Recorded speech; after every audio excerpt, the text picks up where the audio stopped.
Eh ben, écoutez, on va commencer. D'abord, je tiens à vous remercier d'être présents tous, les uns et les autres, là, que je vois, tous ces visages, cette mosaïque. Merci d'avoir répondu présent à mon invitation. D'habitude, je fais des masterclass, c'est-à-dire que je fais des cours où j'explique plein de choses sur l'autisme. Et puis, ce soir, c'est un autre format. C'était une conférence. Alors, conférence, c'est un grand mot, une intervention, on va dire, parce que j'avais envie, finalement, de vous parler plus de moi, de qui je suis et de comment je vis mon autisme, parce que j'ai envie de casser les représentations sur l'autisme. Alors, c'est vrai que quand on parle d'autisme, on a tendance à avoir un enfant, pas forcément un adulte, un enfant qui se balance sur lui-même, qui a du mal à regarder dans les yeux, qui va avoir du mal à interagir. Et puis donc quand le diagnostic tombe, et notamment quand on est comme moi autiste et avec ce qu'on appelle un haut potentiel intellectuel, pas évident pour notre entourage de comprendre ce diagnostic, et puis pas évident non plus quand on va sortir et qu'on va rencontrer les gens et qu'on leur dit pour une raison ou pour une autre je suis autiste, qu'ils comprennent ce que je suis en train de leur dire. Ils disent on l'a eu pour ceux qui sont diagnostiqués. T'es autiste toi? Non, t'as pas l'air autiste. Et alors, du coup, on part dans une justification. Mais si, je suis autiste, voilà. Enfin, c'est compliqué d'expliquer cette réalité intérieure qui nous habite. Et en même temps, c'est très important de l'expliquer aux autres parce que ça leur permet de mieux nous comprendre, de mieux nous accueillir dans notre manière de faire, dans notre manière d'être, qui est différente. Voilà. Moi, j'ai vécu 51 ans sans savoir que j'étais autiste, sans savoir que mes enfants l'étaient. Et ça m'a posé beaucoup de problèmes dans ma vie. Et donc c'est de ça dont on va parler ce soir. Et c'est quoi les symptômes? Comment on aurait pu voir que j'étais autiste? Moi j'ai vécu un truc super, et je crois que c'est ça qui m'a donné envie de faire cette conférence ce soir. C'est qu'il y a quelques jours en arrière, vous vous rappelez, c'était la fête des pères. Voilà. Et moi, avec mes parents et avec mon papa notamment, j'étais en conflit depuis plusieurs années. On ne se comprenait pas. Il y avait vraiment une incompréhension terrible, alors que j'adore mon père et que je sais que mon père m'aime. Voilà. Mais on ne se comprenait pas. Et donc, quand il y a 4 ans, quand j'ai commencé à leur dire, vous savez, je crois que je suis autiste. Donc, j'avais pas encore le diagnostic, j'avais fait des recherches et je me retrouvais dans ce qui était dit. Dans les vidéos que j'avais pu voir de Julie Daché ou d'autres femmes. D'ailleurs, c'est comme ça que j'ai pu aller vers mon diagnostic. C'est parce que j'ai pu voir sur Internet. Sinon, jamais aucun psychologue, aucun psychiatre m'avait parlé du fait que je pouvais être autiste. Et donc, quand j'ai dit à mes parents, je crois que je suis autiste, la représentation qu'ils avaient de l'autisme correspondait tellement pas à l'image que je donnais, qui ne pouvaient pas comprendre. Et qui disaient, mais non, t'es pas autiste. Et puis même si t'es autiste, ça changerait quoi à 51 ans de savoir que t'es autiste, quoi? Ça change tout. Ça change tout parce que donc ça va faire 4 ans maintenant que je sais que je suis autiste. Et j'ai pu réintégrer ma réalité quotidienne. Et ça, c'est un truc de fou. C'est-à-dire, quand j'allais voir des gens, les psychologues, machin, souvent on me disait il faut que tu retrouves la petite fille qui est en toi. J'ai dit, de quoi il me parle? La petite fille que j'ai en moi, que je suis une adulte, je viens les voir, j'ai des problèmes, j'arrive pas à établir les relations avec les autres, c'est catastrophique. De quoi il me parle? Et maintenant que j'ai fait tout ce chemin à la découverte de moi-même, je comprends. J'ai pu relire tout mon parcours. Depuis toute petite, les souvenirs remontent. Les sensations. comment je perçois l'information, comment je la ressens, comment je la traite. Maintenant, je comprends qui je suis et qu'en fait, pendant toutes ces années, ces 51 ans que j'ai passés, j'ai vécu dans un brouillard absolu. Dans un brouillard où j'essayais de me repérer et où les repères que j'avais, c'était les autres. Et je pensais que les autres, ils vivaient comme moi. Donc je ne pouvais pas imaginer que ma réalité à moi, elle était différente. Et donc du coup, ça amenait des choses incroyables. Et c'est un peu ça que j'ai envie de vous partager ce soir, de repartir un peu sur ce chemin en arrière, de vous raconter finalement quand j'étais enfant, quand j'étais adolescente, quand j'étais une jeune adulte, une jeune maman, et que je ne savais pas que j'étais autiste. Et la différence aujourd'hui, maintenant que je connais mon handicap, que je sais comment ça fonctionne. Donc je vais vous raconter un peu ma vie. Pour changer, je vais parler de moi. Quand on sait que quand on est autiste, on est hyper auto-centré. Je vous expliquerai un peu pourquoi on est auto-centré. Mais bon, voilà, c'est drôle. Donc moi, je suis née dans une famille en région parisienne. Et j'étais l'aînée de 4 enfants. Mes parents étaient jeunes, puisque j'ai 18 ans d'écart avec ma maman et 22 ans d'écart avec mon papa. Voilà. Et j'étais accueillie comme l'enfant, j'étais voulue, mes parents me voulaient, j'étais la première petite fille de mes grands-parents, de chaque côté, donc j'étais un peu le messie, j'étais cette petite fille qu'on va mettre en avant, on est hyper fiers, j'ai eu beaucoup d'amour au début de ma vie. Sauf que moi, dans ma tête, ça se passait pas comme les autres enfants. En fait, ce que je ne savais pas à l'époque, c'est que moi, je percevais le monde de manière très très intense. Quand je dis percevoir, c'est-à-dire mes sens. Ma manière de regarder le monde, ma manière de sentir le monde, ses odeurs, ma manière d'accepter le bruit autour de moi. Et en fait, j'étais une petite fille qui vivait dans sa tête. Alors, ça veut dire quoi, vivre dans sa tête ? Ça veut dire que à chaque fois que mes sens me gênaient, je partais dans mon monde et je me coupais de la réalité, de ce qui se passait. Par exemple, quand j'étais en voiture, pour moi, j'ai un problème, donc maintenant je le sais, vestibulaire. Donc le fait d'être en voiture, j'avais mal au cœur. C'était très compliqué. Voilà, le mouvement oculaire, la vitesse, cette sensation que je ressentais, j'étais pas bien. Et du coup, je me réfugiais dans mon monde. C'est-à-dire que je me collais à la vitre comme ça, parce qu'elle était fraîche, parce que ça me faisait du bien au niveau de mes sens, ça me calmait. Et je parlais dans ma tête. Mais en fait, je parlais pas dans ma tête, je parlais tout haut.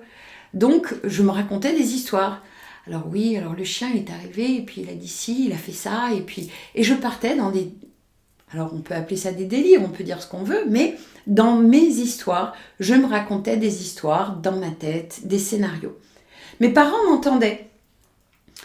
m'entendaient, et eux ils trouvaient ça plutôt rigolo, ils se disaient, elle a de l'imagination cette petite, elle est tout le temps en train de parler. Puis des fois ça les agaçait, ils en avaient marre, parce que entendre parler une enfant quotidiennement, tout le temps, toute seule, qui se racontait des histoires. Donc on en arrivait à « Sonia, tais-toi, Sonia, arrête ». Et moi je ne comprenais pas pourquoi ils me disaient, je ne voyais pas que ça les dérangeait. Moi je vivais dans ma tête. Et vous voyez, quand il y a eu la fête des pères, il y a 15 jours, mon père m'a dit un truc super ça a été une vraie libération. Il m'a dit on a toujours su que tu étais différente de nos 4 enfants, mais à ce moment-là, on ne savait pas. Et donc, quand tu parlais toute seule, et c'est le premier exemple qu'ils ont pris, quand tu parlais toute seule dans la voiture, nous, ça nous faisait rire au début, puis après, ça nous énervait, parce que t'entendre parler comme ça, tout le temps, c'était insupportable, en fait. Mais ils n'avaient pas fait le rapprochement. Autisme, notre fille, elle a quelque chose de bizarre. Voilà. Et donc, moi, je me suis construite comme ça, dans mon monde, où j'essayais de comprendre le monde extérieur, en le regardant, en ne sachant pas que je n'avais pas accès à plein de choses, et notamment tout ce qui est implicite, C'est-à-dire que je n'avais accès que à ce que je voyais, ce que je sentais, ce que j'entendais. Et de là, s'est construit ma manière de penser, ma manière de réfléchir. Donc, et à chaque fois que mes sens étaient agressés, parce que trop de bruit, parce que trop de lumière, parce que trop d'odeur, parce que trop de mouvement, je partais dans mon monde. Alors je ne posais pas de problème. Ça ne se voyait pas que j'étais autiste. Je jouais toute seule, comme dit ma mère. Sonia, pas de problème, on ne l'entendait pas. Je jouais toute seule, donc j'ai eu ma collection de timbres, j'ai eu ma collection de pierres, j'ai eu mes poupées Barbie, avec lesquelles j'ai joué pendant très très très longtemps. Maman me racontait que je prenais mon petit vélo et que je tournais des heures et des heures en rond dans cette petite cour qu'on avait. Voilà. Et je m'arrêtais pas. Et je tournais. Mais quand j'arrêtais le vélo, je prenais le ballon et hop, je jouais au ballon. Et je passais des heures au ballon. Je posais pas de problème. Aucun. Quand on me posait des questions, je répondais. À quel moment on pouvait voir que j'étais pas connectée avec ce monde? C'était pratiquement impossible. Sauf que les enfants le voyaient que j'étais pas une enfant comme les autres. J'étais pas invitée. Quand Sophie, elle fait son anniversaire, alors on est en CE1 je crois, qu'elle invite toute la classe et qu'elle n'invite pas Sonia. Moi je sais qu'elle m'a pas invitée. Mes parents se rendent pas compte. Moi je sais qu'elle m'a pas invitée. Je sais pas pourquoi. Je trouve ça super injuste. Pourquoi Sophie, elle m'a pas invitée? J'ai l'impression que c'est ma copine. Mais en fait, j'étais en décalage. Je ne jouais pas avec elle. Quand j'arrivais dans les groupes, c'était pour parler de quelque chose qui m'intéressait. Je balançais le contenu comme ça. Et hop, je repartais. Je ne voyais pas que je n'étais pas capable de faire l'interaction relationnelle, le lien relationnel. J'en avais aucune idée. Et donc, tout le primaire se passe. Voilà. Je suis un peu en décalage. Mais voilà. Les professeurs voient que je suis en décalage. Mais là encore, quand Sonia, ça lui plaît, elle sait faire. Donc, qu'est-ce qu'on va me mettre? On va me mettre des étiquettes. Sonia pourrait mieux faire. Quand j'arrive au collège, j'ai une prof d'anglais qui marque « paresse grave ». Cette prof d'anglais, ce qu'elle n'a jamais su, c'est qu'en fait, je ne comprenais pas de quoi on me parlait. Moi, quand la personne parlait en anglais, je n'avais pas les images, je n'avais pas la représentation. Et moi, pour me situer dans le monde, j'ai besoin que quand un mot arrive, il y ait une image qui soit raccolée à ça. J'ai besoin de voir le scénario, j'ai besoin de comprendre. Et donc, s'il n'y a pas d'image, je ne sais pas où je suis, je ne sais pas de quoi on me parle. Voilà. Et ça va être comme ça. Je vais avancer dans ma vie comme ça, dans un brouillard permanent. Et en fait, lui, mon corps, il sait que ça ne va pas. Il le sait depuis tout le temps. Je suis malade. Je suis malade en permanence. Là encore, personne ne fait le rapprochement. C'est-à-dire que j'ai mal à la tête. Tous les soirs, j'ai mal à la tête. Mais si vous saviez à quel point j'ai mal à la tête. Alors des fois, je le dis à ma mère, mais on ne peut pas prendre un aspirine tous les soirs, c'est pas possible. Et donc, je me retrouve dans ce lit où je suis toute seule, le soir, dans ma chambre, et je presse les oreillers contre moi. J'ai besoin de points de pression. Et là encore, je ne sais pas. Et alors, je me tourne, je vire dans ce lit, et je mets du temps à m'endormir. Mais je ne sais pas que les autres enfants, ils ne font pas comme ça. Je ne sais pas que moi, je suis différente encore une fois, et je ne le montre pas. Je suis toute seule dans mon lit. Je crie pas, j'appelle pas à l'aide, je dis pas « je peux pas dormir ». Non, je pense que, en fait, je me rends pas compte. Et comment je m'endors? Je m'endors en faisant des scénarios dans la tête. Parce que mon cerveau ne s'arrête jamais. Mon cerveau, il est en continu, tout le temps. Il m'envoie des images. Qu'est-ce qui s'est passé aujourd'hui? Qu'est-ce que tu aurais pu faire autrement? Jean-Charles, tu l'aimes bien. Mais comment tu pourrais faire pour que Jean-Charles, il t'aime bien aussi, qu'il te voit? Et si j'avais un cancer, ça serait bien quand même. Alors mes parents, ils pourraient aller voir les parents de Jean-Charles. Ils pourraient dire « Ah ben Sonia a un cancer, alors comme ça... » Et voyez, je monte des scénarios comme ça dans ma tête. Je m'invente une autre vie. Je vis dans un autre monde. Tout le temps. Et personne ne sait que je vis dans un autre monde. Je suis seule dans ce monde-là. Je suis extrêmement seule. Et puis l'adolescence arrive. Et là encore, c'est le décalage. Parce que moi, j'essaye de faire comme les grandes. Alors comment elles font les grandes? Elles se maquillent, elles mettent des talons, elles mettent des jupes, elles séduisent les garçons. Elles sont... elles mettent la poitrine en avant. Voilà, c'est comme ça qu'elles font les grandes. Moi, je veux être grande. Alors je fais pareil. Et je vois pas que mes comportements, ils sont inappropriés. Donc très rapidement, les autres élèves, ils me font une mauvaise réputation. Ils me mettent une étiquette. Oh Sonia, c'est une pute. Sonia s'habille court. Sonia, elle séduit les garçons. Je comprends pas. Oui, bien sûr, je cherche l'amour, comme tout le monde. Je vois bien que les autres aussi, ils cherchent à sortir avec les garçons. Je vois pas ce que je fais de différent. Je vois pas comment mes comportements, c'est comme une caricature, ils sont beaucoup plus marqués que les autres. Parce que les autres, ils savent quand ils doivent s'arrêter. Ils savent quand ils doivent arrêter d'aller dans le groupe ou quand ils peuvent y aller, justement. Et moi, je sais jamais. Moi, je sais jamais quand est-ce que je dois y aller ou pas y aller. Je les observe, puis à un moment, je me dis, ouais, c'est comme ça. Alors, je me présente, par exemple, à toutes les élections de délégués de classe. Je suis jamais élue. C'est dingue, ça, quand même. Avec toutes les bonnes idées que j'ai, pourquoi on ne m'élit pas délégué de classe?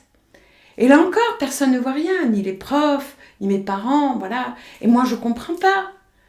C'est comme quand je lève le doigt 40 000 fois. Je l'ai, la réponse, je le sais. Et on veut pas me laisser parler. Pourquoi? Ils sont pas gentils, ils sont méchants, ils m'en veulent.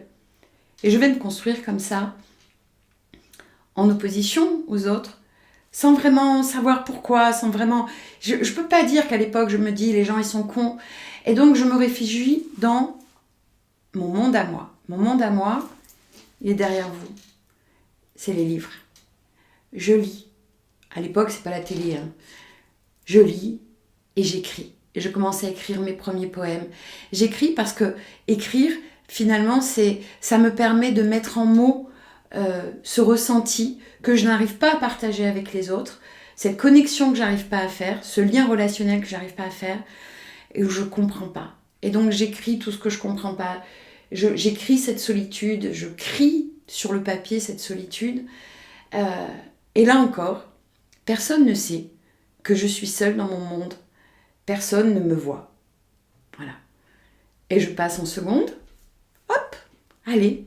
Oh, avec des notes fluctuantes, ça monte, ça descend. J'ai toujours dit, alors ça j'avais cette conscience-là. Heureusement qu'il y a 3 trimestres. Un premier où je suis à fond, un second où je suis complètement épuisée, donc forcément tout redescend. Et puis après tout le monde me crie dessus, les profs, les parents, tout ça. Et hop, je retrouve l'énergie nécessaire pour essayer de correspondre à ce qu'on attend de moi. Correspondre à ce qu'on attend de moi. Sans jamais penser que je ne me vois pas, que je ne sais pas qui je suis, que j'essaie juste d'être ce que les autres attendent de moi. Ce que mes parents attendent de moi, ce que mes frères et sœurs attendent de moi, ce que mes copains, mes copines, ce que les profs attendent de moi. Et j'y arrive pas. Et je culpabilise, je me dis je suis nulle, je suis feignasse, je suis grosse. Ah oui, ça aussi. Je mange en cachette depuis que je suis toute petite. Je mange, j'ai besoin de me remplir. Parce que quand je me remplis, c'est calme pendant un petit moment. Voilà, c'est calme. Et là encore, on ne comprend pas. Personne se dit, il y a un problème, cette gamine avec son alimentation, qui mange en cachette, qui ment. Oui, les autistes peuvent mentir. Bien sûr que les autistes peuvent mentir. J'ai beaucoup menti à mes parents. Parce que j'essaye de me protéger. Donc, quand je commence une tablette de chocolat, il y en a 6, parce qu'on est une famille nombreuse. Je me dis, s'il en manque une, ils vont le voir. Logique. Donc, vaut mieux que je mange les 6. Maman, t'as oublié d'acheter du chocolat. Et c'est comme ça que je peux manger 6 tablettes de chocolat d'affilée. Voilà. Et tout ça, personne ne voit ce mal-être qui enfle. Et puis, arrive le moment de l'orientation. Mais je sais pas, moi, ce que je veux faire. Oui, j'aimerais écrire, j'aimerais faire du théâtre, mais on me dit « Ah non, c'est pas un métier. Ah bon, mince, alors c'est quoi un métier? Qu'est-ce qu'on peut faire? Et puis je vois le modèle de mes parents. Maman qui se marie tôt et qui a des enfants, et papa qui est commerçant, artisan, et eux, ils y arrivent. Bah alors, il faut que je trouve l'homme de ma vie, alors il faut que je me marie. C'est ça le modèle que j'ai, moi. C'est ça que je comprends. Les études, je vois bien que j'y arrive pas, que me projeter en fac, mais c'est quoi la fac? Je n'en ai aucune idée. J'ai pas d'image. J'ai rien qui me montre. Il y a personne qui m'emmène à la fac pour me dire, regarde, c'est ça la fac, tu peux faire ci, tu peux faire ça. Donc c'est pas possible. Je ne peux pas accéder à ça. Voilà. Et du coup, bah oui, le premier grand brin qui ressemble à peu près au prince charmant, je vais me marier avec. Et je vais faire des bébés à 22 et 23 ans, sans aucune lucidité de qu'est-ce que c'est que d'être mère, mais juste pour faire comme maman, faire une famille. C'est comme ça que la vie, non, c'est pas comme ça qu'il faut faire. Voyez? Et je vais comme ça, continuer.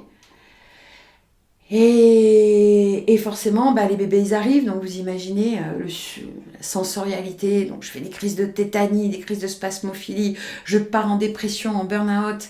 Et là encore, personne ne voit. Bah non, j'assure un max. Hein, avec les filles, tout ça. Oui, j'assure, mes deux bébés, elles ont 13 mois d'écart. Parce que moi, je regarde comment les autres y font. Eh ben, il faut bien manger, bien habiller, bien coiffer, bien donner à manger, faire des câlins, faire des bisous. Donc tout ça, j'ai compris, je fais. Mais je ne sais pas que je ne sais pas créer le lien correctement avec mes filles. Encore une fois. Et il va me falloir arriver jusqu'à 51 ans pour comprendre que je ne sais pas créer ce lien. Et la vie, elle continue comme ça. Et puis, je rentre en insertion sociale et professionnelle. Je suis HPI. Ça veut dire que là-haut, ça carbure quand même. Donc, je vois des opportunités, je fais des liens. Et là, c'est factuel. Waouh, je sais faire, j'y arrive, je monte des projets, je réponds. C'est facile, une appel d'offres, hein, une offre d'emploi, c'est marqué ça. Est-ce que j'ai les compétences? Oh bah oui, c'est très factuel pour moi. J'apprends, je me forme, je passe des diplômes, je reprends mes études. Un BTS assistante d'administration, un BTEP, brevet d'état d'animateur technicien d'éducation populaire. Et puis voilà. Et en fait, je vais passer ma vie à saisir les opportunités, à rentrer des compétences, des bases de données. Je nourris ma base de données. Je suis une autiste Asperger, je ne sais pas comment ça marche là-haut. J'ai aucune lucidité sur moi-même. Aucune. Mais j'engrange de la connaissance. J'y vais. Et ça me permet de me maintenir à flot avec des moments de dépression, de burn-out. Je vais vivre... Ingrid, il faut baisser ton micro. Oh, pardon. Pas de souci. Je vais vivre ce qu'on appelle les up and down autistiques, c'est-à-dire à fond dans un centre d'intérêt. Je suis à fond, je vais donner tout ce que je sais, et puis à un moment je m'épuise. Et je m'épuise aussi parce qu'il y a de l'incompréhension, parce que les gens ils me voient, ils se disent c'est qui cette crâneuse qui arrive, qui croit qu'elle a tout compris, parce que ma manière de me positionner, vous savez, ma démarche, je suis dans le contrôle, je regarde personne. Je ne sais pas que je ne regarde pas les autres parce qu'en fait, les autres me font peur, parce que je ne sais pas comment réagir avec eux. Donc je ne les regarde pas, je suis coincée dans ma tête, je vis dans ma tête. Les gens me disent, Sonia, tu intellectualises trop. Ça veut dire quoi? Ça n'a pas de réalité pour moi. Voilà. Et je vais continuer comme ça, premier divorce, burn-out, dossier de surendettement, hop, je me remarie, rebébé, je recommence, je refais la même chose, je ne vois pas ce que je peux changer dans ma manière d'être et mon comportement, je fais le mieux que je peux, je donne tout ce que j'ai, voilà. Et personne ne me voit. Et je ne me vois pas. Et donc, grâce à Dieu, mais non, c'est grâce à Internet, c'est peut-être le Dieu du jour, grâce à Internet, à un moment, en me questionnant sur la HPI, parce que je ne suis pas lucide, mais je passe mon temps à me questionner. Mon cerveau là-haut, il ne s'arrête pas. Est-ce que je suis une bonne mère? C'est une question que je me suis posée très tôt. Est-ce que je suis une bonne mère? Ça veut dire quoi aimer? Est-ce que je sais aimer? Est-ce que ça existe l'amour? C'est quoi ce concept d'amour? Est-ce que c'est pas une invention des hommes, l'amour? Vous voyez, des questions comme ça, mais j'en ai 40 000 à la minute qui viennent dans mon cerveau tout le temps, tout le temps, tout le temps. Et en fait, eh bien, je survis dans cette vie qui passe. Voilà. Je ne me sens jamais très bien, mais je me dis, quand je compare aux autres, ah, quand même, j'arrive à avoir un bon salaire, j'ai un bon niveau d'études, mes enfants vont plutôt bien. Voilà. Je continue d'avoir mal tout le temps. Tout le temps, j'ai mal à la tête, j'ai des nausées, j'ai des crises de tétanie, j'ai des impatiences dans les jambes. Je vais avoir plein d'accidents, 17 fractures, je suis malade, j'ai des opérations, tous les 2-3 ans, je suis opérée d'un truc, d'un bidule, d'un machin, hein, une ovarectomie droite à 15 ans, une hémorragie interne, et puis ça va continuer. J'ai toujours un problème de santé. Mais ça, c'est parce que, oui, mais je trouve toujours une raison. C'est parce que je suis trop intense, c'est parce que je fais pas attention, c'est parce que, voilà, je suis addicte. Je fume depuis l'âge de 14 ans. Je fume beaucoup. Je bois beaucoup. Je bois depuis l'âge de 19 ans, quand j'ai commencé à aller en boîte. Ah bah parce que quand on boit, c'est plus facile, hein, la vie. Hein. Voilà, hein. Plus d'inhibition, donc ça va. Ce que je savais pas, c'est que j'avais déjà plus d'inhibition. Mais ça, c'est encore autre chose. Voilà. Et donc, j'ai des comportements inappropriés. Je me mets en danger. Je vis des choses. Les gens abusent de moi, de ma gentillesse. Je me fais voler. Je me fais spolier. Et je comprends pas. Et ce monde-là, je le regarde et je me pose des questions. Je me dis, c'est quoi? Mais c'est pourquoi ça tourne par rond? Je vais voir des psychologues. Et encore une fois, personne ne me voit. Pourquoi on ne me voit pas? Parce que jamais on me pose les bonnes questions. Et que moi, je ne suis pas capable d'exprimer cette relation interne, cette réalité interne. Je ne suis pas capable d'exprimer que je ressens trop les choses fortement. Je ne suis pas capable... Non, je minimise toujours. Je réponds aux questions qu'on me dit. Est-ce que vous avez des traumatismes? Oui, certainement, mes parents, j'ai vécu ci, j'ai vécu ça. Mais comment je vis les choses, comment je perçois, comment je sens, comment je ressens et comment je traite cognitivement, personne ne va s'occuper de ça. Et donc, quand j'arrive à 51 ans et que je tombe sur ces témoignages de femmes, comme je suis en train de le faire, qui racontent leur réalité interne, de comment elles vivent, là, je me dis « Oh, mais c'est ça! Elle parle de moi, là! Mais c'est ça! Mais oui, je sens trop les odeurs, mais oui, le bruit m'agresse au quotidien, mais la lumière, j'ai mis en place chez moi, il n'y a pas de lumière chez moi. Quand mes parents rentrent, ils me disent toujours « Qu'est-ce qui fait nuit chez toi, Sonia? Il faut mettre de la lumière. » Et moi, je ne vois pas ça. J'ai mis en place des stratégies pour me protéger. Aucune conscience de tout ça, aucune lucidité. Et là, d'un seul coup, je commence à comprendre, je commence à voir. Et parce que les autres expliquent qu'est-ce que c'est que l'autisme, qu'est-ce que c'est que cette réalité, d'un seul coup, j'y accède. D'un seul coup, je sais que je suis aveugle. D'un seul coup, je comprends que je ne comprends pas les mêmes choses que les autres, que je ne comprends pas vraiment l'humour, alors que j'ai passé ma vie à écouter les blagues de rire et chansons. On se demande bien pourquoi. Et en fait, je suis en décalage permanent. Depuis que je sais que je suis autiste, et j'ai pu comprendre mon handicap, et j'ai pu l'expliquer à mon entourage, petit à petit, parce que c'est pas la représentation qu'ils ont, mais j'ai pu l'expliquer à mon fils, qui lui-même, a sa part d'hérédité, on va dire. J'ai pu l'expliquer à mes filles, j'ai pu l'expliquer à mes parents et à mon compagnon. Mon fils et mon compagnon vivent avec moi au quotidien. Et eux, ils le voient tous les jours. Maintenant qu'ils savent. Et tout à l'heure, quand je parlais avec mon compagnon, je disais, qu'est-ce que je vais leur dire pour leur expliquer c'est quoi l'autisme, comment on peut le voir chez les gens finalement. Il m'a donné plein d'exemples. Il m'a dit, par exemple, on a un groupe de musique et on joue de la musique. Et moi, à chaque fois que mon compagnon changeait de guitare, j'étais perdue. Je reconnaissais plus les chansons. C'est dingue, si on est musicien, qu'on le joue avec un instrument ou avec un autre, on doit reconnaître les partitions. Et non, moi j'ai besoin de cette couleur. Donc cette couleur que j'avais entendue, sur laquelle je posais ma voix. Donc à chaque fois qu'il changeait de guitare, c'était plus la même couleur. et j'étais perdue. Et du coup, je ne savais plus comment poser ma voix, je ne savais plus à quel moment je devais intervenir. Voilà. Donc, il a fallu que j'apprenne la musique autrement et qu'ils me l'apprennent et que c'est la rythmique. Et voilà.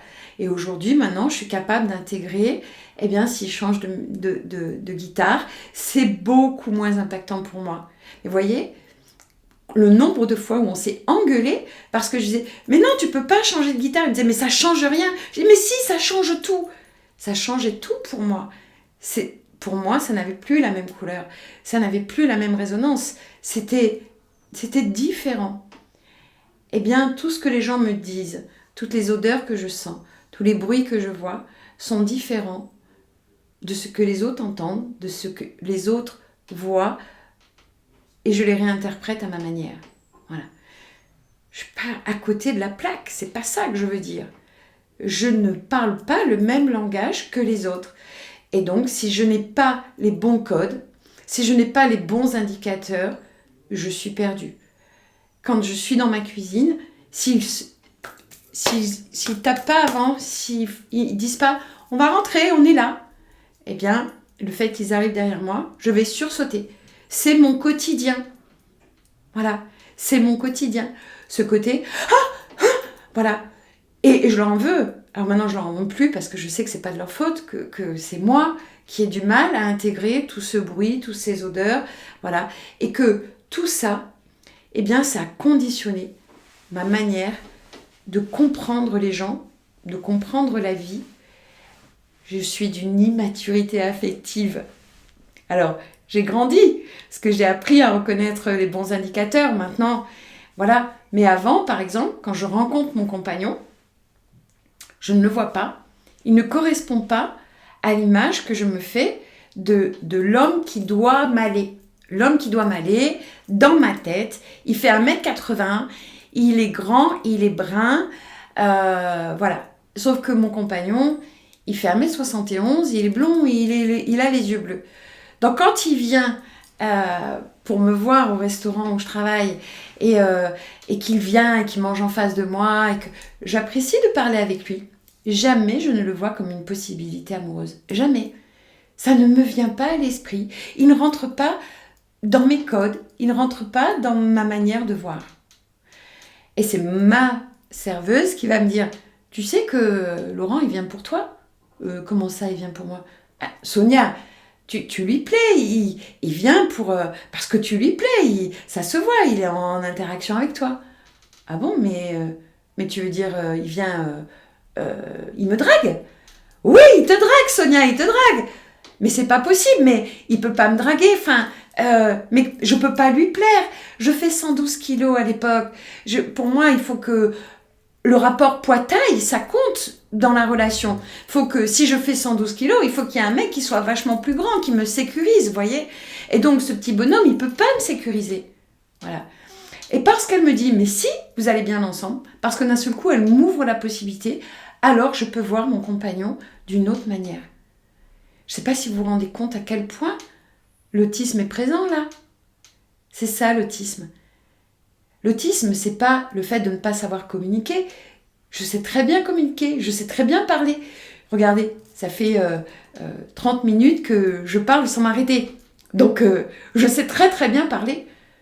Sauf que, entre ce que je vous dis et ce qui se passe dans ma tête, waouh, ce que vous comprenez, ce que vous voyez de moi. Les gens voient de moi une personne dynamique, assurée, d'une personne dans ses positions, avec du raisonnement. Oui, je suis ça aussi, mais je suis aussi une personne très fragile qui se réveille le matin parce que mon cerveau se met en marche à 5h, 5h30, et que je ne peux pas l'arrêter. Et que déjà, il m'emmène dans qu'est-ce qui va se passer. Alors heureusement que j'ai mis en place cette méthode et que maintenant, je sais me voir tout de suite en disant « Bon, Sonia, tu te calmes. » Voilà. Mais quand je suis dans des moments d'excitation, quand je suis dans des moments de stress parce que je sais qu'aujourd'hui ça va être quelque chose d'important, que je vais rencontrer quelqu'un, que je vais aller voir quelque chose, que je vais me dépasser. Demain soir, je vais au spectacle, je vais voir Richard Gottener. Je suis super contente d'aller voir Richard Gottener, j'adore ce mec. Ça me rappelle plein de choses. Ses chansons m'ont beaucoup parlé quand j'étais jeune. Infinitif. Et en fait, en même temps, pour moi, c'est hyper stressant.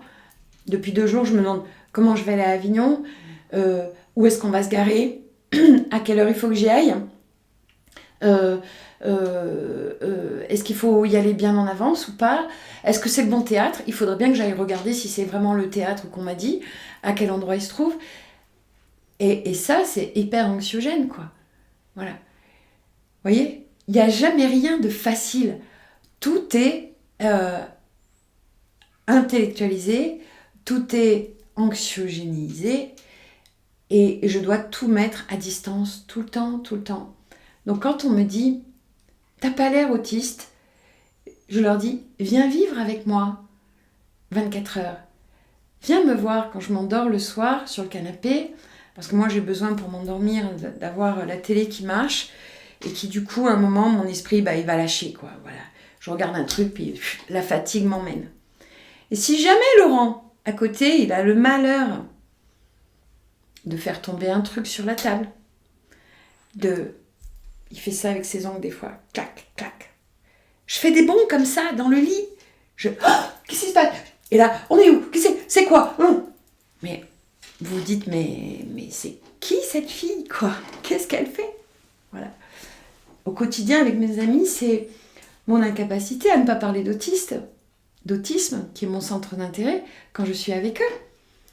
Parce que je ne vais pas pouvoir m'en empêcher de relier, de voir la personne qui passe en disant « t'as vu son comportement, t'as vu sa démarche stéréotypée, t'as vu comme il est blanc, t'as vu ceci, t'as vu cela », tout le temps en train de faire les liens sur mon centre d'intérêt.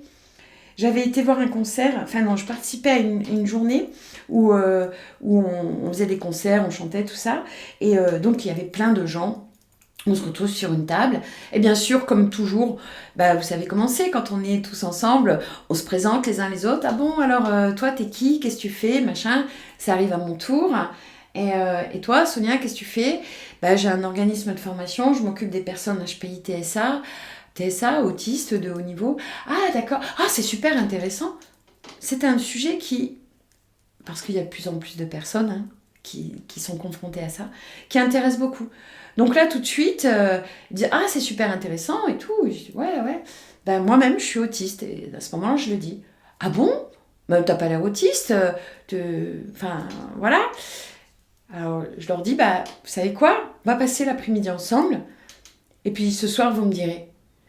Parce que quand vous m'aurez entendu parler toute la journée de l'autisme, vous en aurez ras-le-bol de m'entendre. Voilà. Et c'est pas que je le fais exprès. C'est que je peux pas m'en empêcher. Ça me plaît. Le pire, c'est quand je dois écouter des gens et que ça ne m'intéresse pas.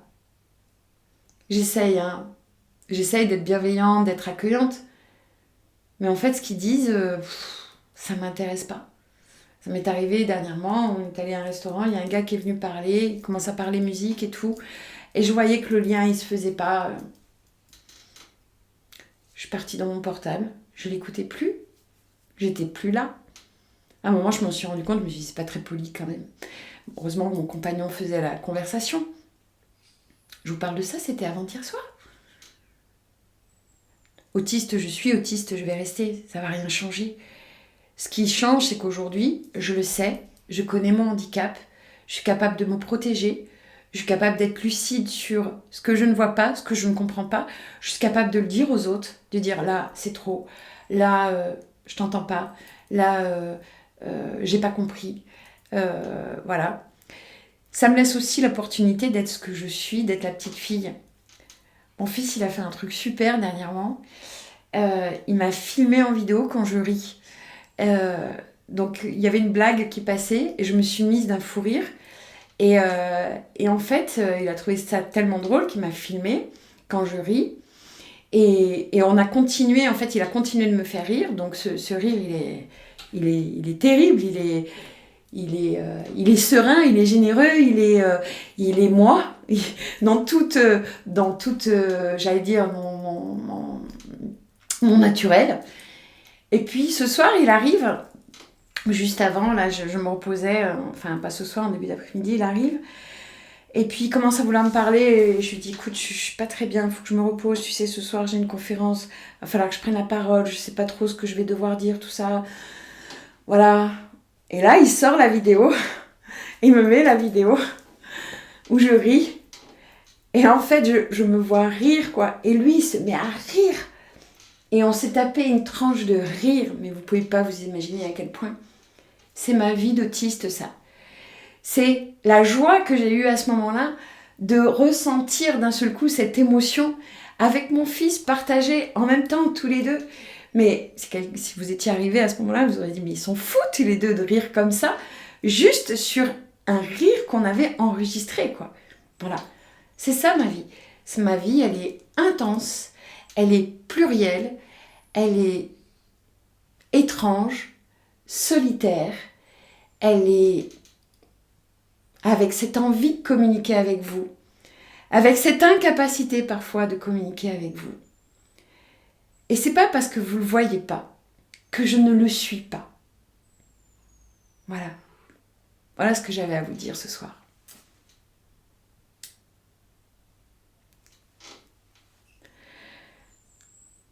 Merci.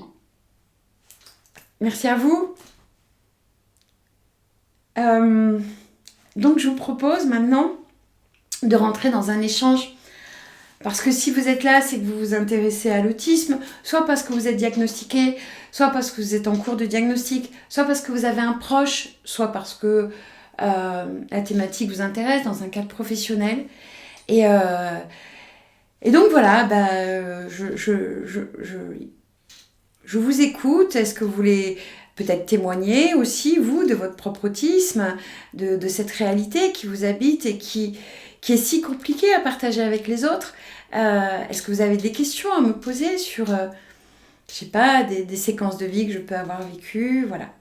Je vous laisse la parole. Je vous donne la parole.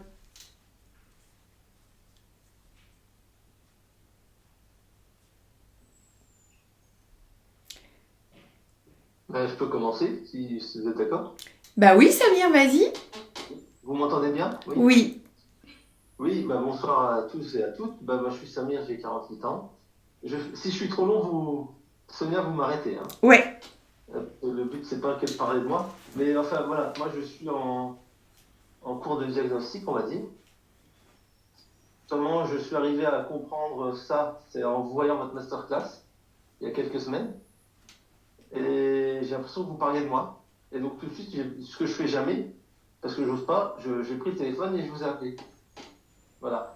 Et après, de fil en aiguille, on a exploré ensemble tout ça. Voilà. Et je vous remercie parce que c'est comme une renaissance. En fait, c'est que le début pour moi parce que mais je suis en train de comprendre, de découvrir qui je suis. Et je vais pouvoir enfin le dire au monde extérieur qui je suis et expliquer et comprendre déjà et expliquer pourquoi je vis une vie peu ordinaire. Et dans votre récit, je vous remercie de votre témoignage parce que vous allez permettre à ceux qui côtoient des personnes, des autistes qui s'ignorent, qui côtoient ou qui travaillent avec des personnes euh, particulières, d'accéder peut-être à ce qu'ils vivent, de pouvoir rentrer en communication avec eux. Alors, j'ai une priorité, moi, c'est que j'ai 2 enfants et je comprends maintenant que j'ai jamais tissé de lien avec eux. J'ai que des relations fonctionnelles. Comme vous disiez, je les nourris, je les élève, je fais de mon mieux, toujours en ayant l'impression que je fais jamais bien. J'ai toujours l'impression d'être un mauvais papa. Bon. J'ai eu la chance de pouvoir avoir une vie un peu comme tout le monde, mais toujours en me sentant différent, mais sans pouvoir expliquer. Alors, l'école, c'était Samir et scolaire. Voilà, ça veut dire qu'il fait ce qu'il faut. J'étais toujours en miroir, j'imite les autres avec de la maladresse, avec voilà, donc, sans trop comprendre pourquoi. Effectivement, j'ai jamais les groupes, etc. Ça n'a jamais été bon pour moi. J'ai toujours eu un très bon ami et un seul à la fois. Voilà. Et puis des fois, ça s'arrêtait du jour au lendemain, sans que je comprenne pourquoi. Et alors je m'en voulais, je me mettais la faute sur moi, qu'est-ce que j'ai dû faire quelque chose de mal, etc. Voilà. Mais sans jamais aller chercher l'explication chez l'autre. Je m'inventais des explications à moi. Et puis j'ai grandi, j'ai vieilli, etc. J'ai imité ce que je voyais. Alors si j'avais un bon modèle, ça se passait bien. Si j'avais un mauvais modèle, ça se passait mal. Mais je ne savais pas. Et Et je même des répétais fois, aussi l'erreur. et même des fois, Samir, on peut avoir un bon modèle, mais ne pas tout comprendre dans le modèle qu'on a en face de nous. C'est ça le pire, parce qu'on ne voit pas tout l'implicite et on peut avoir des gens qui nous donnent des bons conseils. Moi, j'ai eu des amis qui me disent Sonia, tu ne parles que de toi et tu n'écoutes pas. Et je n'entendais pas quand on me disait ça. Je disais ben non, c'est pas vrai, je passe mon temps à vous écouter. Et c'était vrai que j'écoutais. Ce que je voyais pas, c'est que j'étais auto-centrée et qu'à chaque fois que j'allais rentrer en relation avec les gens, ma manière de faire, c'était de me reporter à l'expérience que j'avais. Donc par exemple, avec mes enfants, j'avais l'impression de les écouter, j'avais l'impression de faire ce lien. Et en fait, à chaque fois que mes filles venaient me demander un conseil, ou mon fils venait me demander un conseil, alors ça a changé depuis que je sais maintenant, et que j'ai appris à établir le lien, donc c'est différent, mais quand je ne savais pas, que je ne le faisais pas correctement, quand mes filles venaient, me parlaient et me posaient des questions pour résoudre une problématique qui était la leur, en fait, au lieu de les aider à se questionner, en partant d'elles, de comprendre, de les aider à avoir des points de repère, qu'est-ce que je faisais? Je leur disais, ma phrase préférée c'était « Je serai que toi » ou « Tu sais, j'ai vécu ça et donc je te conseille ça ».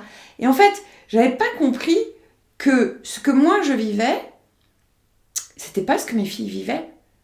Et quand elles venaient me demander un conseil, elles ne me demandaient pas que je leur donne ce que moi j'avais vécu, mais finalement, comment on peut redonner notre expérience dans le cadre de référence qui est leur difficulté d'aujourd'hui. D'ailleurs, parfois, elles me disaient « C'est quoi ton conseil ?» Parfois, on arrivait à ça. Mais c'était très rare.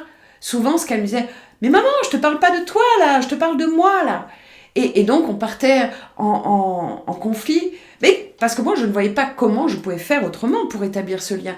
Mais c'est ce que je suis en train de faire là, je te parle de toi. Mais non, maman, tu parles que de toi, tu parles de tes souvenirs, de tes expériences. Mais je m'en fous, moi. Je veux savoir maintenant comment je fais. Voyez ? Et en fait, je ne savais pas qu'en tant que personne autiste, ma seule manière de me repérer, c'est d'ouvrir mes tiroirs mentaux. Tac, tac, tac, tac, tac, fonctionnel. Ça va là, ça va là, ça va là. Et que j'ai tout rangé dans des cases. Et j'ai une encyclopédie, j'ai une base de données auxquelles je me réfère à chaque fois, sans comprendre qu'en fait, chaque situation est différente. Je ne comprenais pas ça. Je ne voyais pas qu'il fallait que je me questionne sur le moment et pas repartir en arrière sur qu'est-ce qui correspond le plus proche à ce moment-là. Voilà. Donc, c'est un chemin de comprendre son autisme. C'est difficile de l'accepter. Moi, je sais que j'encourage tout le monde à accepter quand il y a des gens autistes qui disent non, mais c'est pas un handicap. Et ben, je dis c'est pas vrai. C'est quand on est aveugle, qu'on voit pas, on n'est pas malade, mais on a une réalité différente. Quand on est autiste, on n'est pas malade. On n'est pas malade psychiatriquement, on n'est pas malade, mais on traite l'information différemment. Si on ne sait pas ça, on passe à côté de nous. Voilà. Et c'est ça qu'on a besoin de savoir, parce que c'est quand on connaît sa vraie réalité, le fait que j'ai pas compris, au lieu de me dire, alors même pas m'apercevoir que j'ai pas compris déjà, combien de fois, mais même quand j'avais pas compris, que je me disais, bon là j'ai pas compris, tout de suite projeter, non mais je vais avoir l'air bête si je questionne, faut pas que je questionne, machin, nan. Je partais dans 100 000 scénarios, alors qu'aujourd'hui j'accepte de dire, j'ai pas compris, c'est quoi ton intention, pourquoi tu me dis ça, voilà. Et comme l'autre en face, il sait que je suis autiste aussi, il accepte encore plus. Enfin, il y a des autistes qui disent, ouais, quand je dis que je suis autiste, on me rejette, voilà. Et je n'ai pas ce sentiment-là, je ne dis pas que ça n'arrive pas. Il y a les imbéciles qui disent, oh, n'importe quoi, t'es pas autiste. Bon, ceux-là, c'est que j'ai rien à leur dire. Mais ceux qui s'intéressent à moi, ils vont me poser des vraies questions en disant, mais comment ça, t'es autiste, mais pourquoi, c'est quoi, voilà. Et du coup, à ce moment-là, eux, ils s'intéressent à moi et moi, je peux leur dire, j'ai besoin d'aide là. Quand j'ai un nouveau salarié qui arrive, j'ai Morgane que je viens d'accueillir en stagiaire, hein, voilà. Elle s'est déconnectée d'ailleurs, Morgane, je crois. Non, elle est là, Morgane. Non, elle est là. Elle est là, Morgane. Eh ben, je lui ai dit, voilà, j'ai une manière sans filtre, attention, donc, voilà, si tu vois qu'il y a un truc qui est pas cool, tu me le dis et on va en parler. Parce que je ne comprends pas tout, parce que des fois je peux être figée sur une nouvelle idée qu'on va me donner. Oh non, il me faut un temps d'adaptation, de compréhension pour pouvoir l'intégrer. Et quand je dis non, très souvent, c'est pas le non tout de suite, c'est non, je suis pas en capacité de prendre cette idée-là tout de suite. Donc laisse-moi le temps de réfléchir et après je verrai comment je peux réintégrer l'idée, quoi. Et très souvent, une fois que je réfléchis, je me dis ah ouais, c'est une bonne idée qu'elle vient de m'apporter, quoi. Voilà. Donc c'est aussi une manière d'expliquer aux gens quand on travaille avec eux, de dire je vais pas traiter les choses de la même manière. Des fois, je peux paraître autoritaire, directive, parce que je dis pas bonjour, parce que ceci. C'est pas que je ne veux pas dire bonjour, c'est que mon cerveau il est parti dans quelque chose et que j'ai pas vu que j'avais pas dit bonjour. Voilà. Merci Samir de ce témoignage. Peut-être tu veux rajouter autre chose? Non, non, merci, non, j'ai trop parlé. Mais Non, t'as pas trop non, parlé, c'est bien, merci. c'est que le début du chemin pour moi de compréhension de qui je suis et que je suis content d'avoir enfin de pouvoir mettre un mot sur ce que je vis Sur ta réalité. et j'ai envie d'en tirer une force aussi maintenant pour moi et pour les autres. C'est clair, Voilà. c'est clair. Merci. Est-ce qu'il y a, Merci Sonia. est-ce qu'il y a d'autres personnes qui veulent me poser des questions? Oui, Edwige. Déjà, tout d'abord, Sonia, merci beaucoup pour cette conférence, cette autre forme que tu apportes ce soir, d'échanger et de présenter les réalités de l'autisme. On peut effectivement avoir développé une méthode et accompagner des personnes tout en étant concerné soi-même, mais témoigner de cette réalité-là, ça demande aussi de dévoiler et d'accepter sa vulnérabilité. C'est une force pour moi déjà, premièrement, d'accepter sa vulnérabilité et de la partager. Donc merci pour ça, déjà dans un premier temps. Et merci aussi à Samir, puisque comme Samir vient de le dire, c'est un début de parcours dans la découverte de l'autisme et du fonctionnement. Et il y a un moment tout à l'heure, tu as abordé cette question de l'acceptation du handicap, qui est une chose très importante à mon sens. Néanmoins, cette acceptation, de par le parcours diagnostique, donc errance thérapeutique qui a pu être la mienne, l'errance diagnostique qui a pu être la mienne, il y a eu l'errance post-diagnostic aussi, c'est-à-dire que personne pour m'expliquer réellement l'autisme, personne pour me permettre d'avoir des clés de compréhension. Donc j'avais une pré-acceptation de mon handicap, mais qui ne pouvait pas être une acceptation sereine, apaisée, tranquille, parce que ce que je glanais moi comme info à droite à gauche et que j'essayais de recomposer, même si ça me répondait, il y avait quand même des besoins qu'on m'explique. C'est-à-dire, expliquez-moi ce que je suis en train de lire, je le comprends, mais pas complètement. Et du coup, cette sérénité, cet apaisement était absente finalement, c'était pas là, j'y accédais pas. Et plus on m'a permis de comprendre, plus j'ai pu conscientiser. Et c'est là où j'ai pu rentrer dans une acceptation et où je continue tous les jours à rentrer dans une acceptation. Et tu as pu le voir, puisque on est régulièrement en contact par le biais de la formation. Ce que j'aurais pas été capable de faire il y a 3 mois de ça, c'est qu'aujourd'hui, je m'éclate terriblement avec l'autisme et que c'est devenu un intérêt spécifique et qui doit occuper à peu près 24 heures sur 24 de ma vie, approximativement. Et que quand je dors, que je Et encore. Pas, je crois. Et encore. Mais par contre, j'ai Alors, ces choses-là. Et moi, c'est pour ça que je continue de témoigner, parce qu'on pourrait me dire, mais Sonia, depuis, tu fais des vidéos tous les mois, machin, tu as déjà témoigné à HPI-TSA, machin, enfin voilà. Pourquoi je continue de témoigner et pourquoi j'essaie de former des autistes à mieux comprendre leur handicap pour qu'eux-mêmes puissent former après derrière d'autres personnes, c'est parce que on ne peut pas enseigner la grande cuisine quand on n'est pas un grand cuisinier.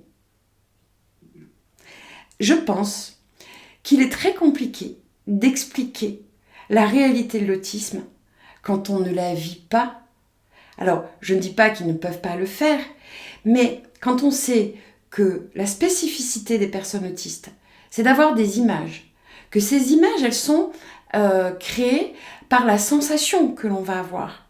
Je parle bien de sensation et d'émotionnel, de ressenti. Quand je dis à quelqu'un, j'ai senti le sang qui se vidait dans mes up, je veux dire, ils ont l'image. On l'a ressenti, ça. Quelqu'un de neurotypique ne sait pas ce que c'est que d'avoir ce sentiment de ce sang qui se retire des bras ou des jambes. Et c'est pour ça que je dis que c'est très important que les personnes autistes comprennent leur autisme, mais c'est aussi très important qu'eux-mêmes expliquent aux autres. Il n'y a que nous qui pouvons expliquer notre réalité. Quand tu apprends l'anglais, tu l'apprends mieux par quelqu'un qui est anglais et qui va pouvoir te passer la culture, qui va te pouvoir passer toutes les nuances. Et voilà pourquoi aujourd'hui l'autisme est si mal connu, c'est qu'on va enseigner l'autisme à des personnes qui vont ne voir que les symptômes, que les conséquences. Mais d'où ça part? Comment ça se vit? C'est ça qui est intéressant. Parce que tout notre schéma de pensée, et donc qui va nous enfermer ou au contraire nous permettre d'ouvrir notre potentiel, se situe dans comment je perçois, comment je suis agressée, comment je vais en avoir le ressenti et comment là, ça va arriver. Si on ne m'explique pas ce cheminement-là, je n'ai pas l'image. Donc moi, je vais voir, moi pendant des années, j'étais voir des psys qui m'ont dit vous êtes très intelligente et vous allez plus vite que les autres, donc c'est pour ça que le monde vous semble injuste. Mais non, mais c'est faux. Le monde me semblait injuste parce que je ne savais pas le décrypter, pas parce que j'étais plus intelligente ou que j'allais plus vite.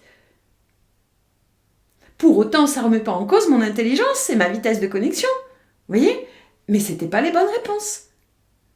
Donc, cette acceptation, tu en parles, Edwige, c'est super important de se dire à un moment, qu'est-ce que je ne vois pas? Parce que je vais accepter, alors c'est dur quand on est autiste, c'est très très dur qu'on vienne te... Moi quand les gens me disaient tu n'écoutes pas, je disais mais c'est n'importe quoi, je passe ma vie à écouter les gens, c'est mon métier, je fais des entretiens, j'étais conseillère d'insertion sociale et professionnelle, je passais ma vie à écouter les gens, à régler leurs problèmes, donc on peut pas me dire que j'écoute pas les gens. Sauf que ce qu'on m'expliquait pas, c'est comment moi je traitais cognitivement l'information. Et comment... Alors j'avais repéré, tant que ça ne me touchait pas, j'étais super efficace. Dès que j'étais dans la relation, c'était une catastrophe. Voilà. Mais pourquoi? Et c'est à force de voir les autres, de lire les bouquins, de faire les liens entre les bouquins, les autres et moi, comment moi je le vis. Voilà. Et c'est en partageant cette expérience-là avec les gens de mon groupe, avec les gens qui font les formations, en leur disant « C'est comme ça que vous le vivez ?»« Ah ouais. Ah d'accord. Toi aussi? Ah ouais. Ah on est plusieurs alors. Ah mais du coup, en fait, on peut commencer à en tirer une logique, un schéma. Et du coup, quand tu écris le schéma et que tu le donnes aux autres, donc l'écrire, là on le voit, les gens le regardent et se disent « Bah ouais, bah si, ça me parle, moi c'est comme ça que je vis. » Donc on a beaucoup de travail parce que ce trouble du spectre de l'autisme, à mon avis, aujourd'hui, on est loin des seuils, des pourcentages de diagnostic. C'est mon avis, il n'engage que moi. En même temps, je vois le nombre de gens qui me contactent, de gens qui se reconnaissent, de gens qui sont en souffrance. Voilà. Je veux dire, le harcèlement scolaire, il y a plein Il y a plein de... il y a quelqu'un qui me disait, là j'étais contactée aujourd'hui par une dame, Charline, un petit coucou si elle revoit la vidéo, et qui disait je suis diagnostiquée HPI-TSA, elle est éducatrice spécialisée, et c'est bien parce que je viens de perdre le fil. J'adore quand je fais ça. J'étais en train de parler de quoi? En cherchant son truc. Au fait que l'épidémiologie qu'on a actuellement serait peut-être en dessous de la réalité. C'est ça, c'est ça. Et elle me disait donc qu'elle a été diagnostiquée tardivement. Et donc on échangeait sur ça, sur le fait que mais le nombre d'entre nous qui sommes passés à côté, quoi. Le nombre de gens, 30 ans, voilà. Et le nombre de jeunes qu'aujourd'hui on va mettre dans des cases HPI, alors que leur difficulté est autre. Je dis pas que tous les HPI, je le précise bien, que tous les HPI sont TSA, pas du tout. Mais je dis ça vaut le coup d'aller faire les tests, de creuser. Parce que c'est pas parce que votre gamin, il parle bien, il a l'air d'être très raisonné, très raisonnable, d'avoir des logiques de fou, qu'il n'est pas autiste. On a des logiques de fou. On est très pertinent. Vous voyez ? C'est pas être autiste, ça veut pas dire être débile mental. C'est ça que les gens pensent, être autiste, autiste. Non, non, parce que même les jeunes qui sont autistes et qui se bougent comme ça veut pas dire que là-dedans ça marche pas. Hein. C'est juste leur physique qui va pas. Vous savez, c'est comme Hopkins qui était à la fin et qui parlait avec une petite pipette. Son esprit, lui, il allait très très bien, hein. Sauf qu'il était comme ça. Donc, il faut arrêter les raccourcis. C'est pas parce que je me balance et que je peux pas regarder dans les yeux que je suis pas intelligent. Et on le sait, les gens autistes sont très intelligents. Ils vont développer, et quel que soit le niveau d'autisme d'ailleurs, ils vont développer des stratégies, des manières d'être au monde qui sont lumineuses. Donc, il faut arrêter les raccourcis. Quand on dit « oh, il est autiste » ou « il est trisomique », du style péjoratif, insulte, hein, voilà. Non. Par contre, le monde est autiste, oui. Le monde est replié sur lui-même, le monde ne sait pas communiquer, le monde ne sait pas établir le lien relationnel, le monde passe son temps à juger les autres, le monde passe son temps à mettre les gens dans les cases. Et oui, on peut dire que ça, c'est un comportement autistique. Mais être autiste, ça ne veut pas dire ne pas avoir envie d'aller vers les autres, c'est pas vrai. C'est que je suis pas capable de le faire, c'est pas pareil. Moi, j'ai toujours voulu aller vers les autres. Est-ce qu'il y a d'autres témoignages? Est-ce qu'il y a d'autres envies de parler, de prendre la parole? Moi, éventuellement. Oui, Claire. Si vous m'entendez, Je vous entends. Tout le monde. Voilà, donc Claire, j'ai bientôt 54 ans. J'ai appris que j'étais au potentiel il y a 2 ans et même pas un an après, un psychiatre autiste a confirmé mon autisme. Donc, j'ai pas fait des tests. Voilà, parce que de toute façon, dès qu'il m'a vu, il n'y avait pas de questionnement par rapport à ça. Et c'est juste pour. D'ailleurs, il m'a dit que pour lui, 98% des HPI sont autistes. Donc, ça rejoint un peu C'est qui ce psychiatre que je l'appelle tout de suite? Je pourrais vous donner. Oui, ça m'intéresse, Claire. Vous pouvez mettre en. Oui. Ah bah là, je vais pas le retrouver tout de suite. Non, mais vous avez mon mail, voilà. Mais vraiment, ça m'intéresse, quoi. Je sais pas si j'ai votre mail, par contre. On a le vôtre. On a D'accord, le vôtre. ok. Donc, je réponds au truc ici. Très bien. Donc, voilà, ça, c'était une première chose. Et en fait, comment j'en suis venue à... Bon, ce qui m'a le plus choqué, moi, dans un premier temps, c'était de comprendre que j'étais au potentiel. Parce que pour moi, c'était inimaginable. Malgré tout ce que j'ai fait, voilà, j'ai été chercheur scientifique pendant plus de 20 ans. Là, je suis en reconversion professionnelle. Et tout se passe super bien. Enfin, je suis dans le milieu plutôt artistique, là, le design de produits. Donc, je prends des études avec des petits jeunes de 18 ans. Donc, ça n'a pas été facile. Donc, je leur ai expliqué tout de suite ma problématique. Donc, il y a surtout l'hyperacousie. Et en fait, c'est grâce à l'hyperacousie. En fait, c'est grâce à mes acouphènes que j'ai été dans une enseigne pour avoir un accompagnement auditif. Et c'est là que la personne m'a dit, mais vous êtes hyperacousique. Moi, je regarde les yeux gros comme ça, je dis, mais c'est quoi ça, quoi? Et c'est là que, je suis désolée, je suis beaucoup dans l'émotion, mais c'est là que j'ai compris que c'était pas normal que le bruit me gêne autant, quoi. Et que, ah bah ouais, je vis beaucoup mieux avec un casque anti-bruit quand même. Ah, même quand je fais la vaisselle, voilà, c'était juste pour vous dire ça. Et du coup, donc après, j'ai rencontré d'autres personnes qui étaient d'abord au potentiel. Et c'est grâce à une de ces personnes-là qui a fait consulter sa fille chez le fameux psychiatre. Et elle m'a dit, ah oui, mais il a dit que les personnes qui souffrent de troubles du spectre autistique sont souvent hyperacousiques, tu devras les voir. Et oui, ben, voilà, après, il a confirmé les intérêts spécifiques dans leur intensité ou dans leur spécificité. Enfin, voilà, tout ce qui fait l'autisme a au potentiel de fonctionnement et aussi l'autisme au féminin qui fait que finalement on est invisible. Voilà. Ouais, c'est compensé autrement. Bon, ben, j'espère que la conférence vous a apporté quelques clés, peut-être, je ne sais pas. Oui, disons que il y a beaucoup de choses parmi les expériences que vous citez, Qui vous parlent. Qui me parlent. Que vous sursautez très facilement, voilà. Le second degré qu'on n'atteint pas vraiment, on m'a dit, je sais pas combien de fois, tu marches pas, tu cours. Et on a beaucoup joué avec ça quand j'étais jeune. Donc, en fait, c'était un peu difficile, c'est de se rendre compte de tout ça maintenant. Et de voir du coup tout ce que j'ai subi sans malveillance. Hein, mais voilà. Donc, ok. On pourra discuter, je reprendrai contact avec vous si vous le voulez, et puis on pourra en discuter sur une petite visio. Donc vous savez que je suis complètement accessible pour ceux qui ne me connaissent pas, parce que des fois on voit les gens en visio, on se dit... il y a des gens qui sont surpris quand ils téléphonent et de tomber directement sur moi. Voilà, on est une petite entreprise.